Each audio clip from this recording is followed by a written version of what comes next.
Euro 2012 in town, traffic in Poland's capital Warsaw is more congested than ever. City centre streets are cordoned off for the fan zone. Every few minutes, it seems, sirens announce police convoys escorting another batch of players or guests through the city. The city's main artery is the royal route to the castle, lined with palaces. But at the moment, it's football that reigns supreme, and it's residing elsewhere at the new National Stadium. Countless restaurants are nestled between the palatial buildings. And there's something for everyone. We want a taste of Polish cuisine, so we've made an appointment with an expert, TV chef Karel Okrasa. 6 years ago, he squared off against fellow pros in a TV competition. He won, and his career really took off. Today he owns his own restaurant, and that's where he'll be cooking for us. First of all, we have to go grocery shopping. After visiting the market, we drive a little distance out of Warsaw. Karel Okrasa likes to buy his herbs and lettuce from an organic farmer who, appropriately enough, lives on Rucola Street. This is where he finds the right ingredients for his recipes. He's hoping to serve a lot of fans during the Euro. I do my best to be patriotic and am a staunch supporter of traditional Polish cuisine. I believe we could export it just as well as the French have exported theirs, or the Italians, or the Spanish. I'm a true fan of regional Polish delicacies. Karel Okrasa places great importance on local herbs and spices.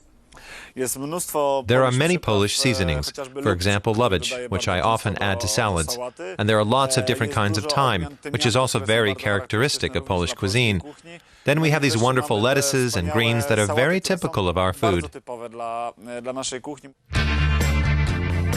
We drive back to Warsaw with all our produce. Before Karel Okrasa gets down to work, there's a little time to chat about football.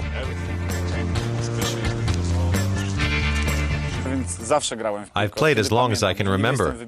I may never have been an outstanding player, but it was all we had when we were boys. Karel Okrasa is as patriotic when it comes to the European Championships as he is in the kitchen. No one expected the Greeks to win the 2004 European Championships. Maybe the Poles will also manage to miraculously pull together. Karel Okrasa prepares his Polish dinner. First comes the Poles' magic potion.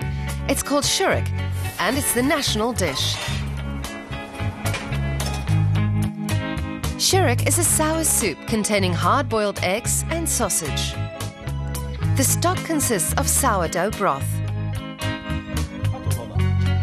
The second course is pierogi, stuffed dumplings, familiar also from Russian cuisine. Pierogi, but this time made from whole grain flour, filled with veal, very tender. You can get pierogi in just about any restaurant in Poland. The main course is Okrasa's own original creation, a contemporary spin on a traditional dish. This is the cuisine of eastern Poland, where I was born.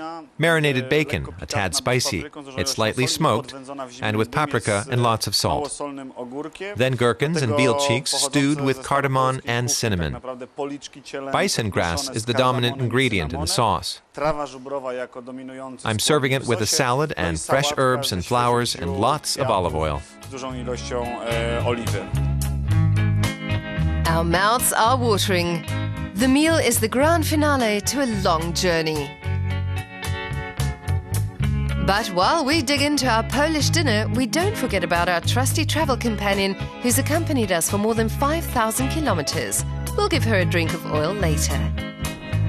Tomorrow we head for home, just in time to watch the German team's first match on television.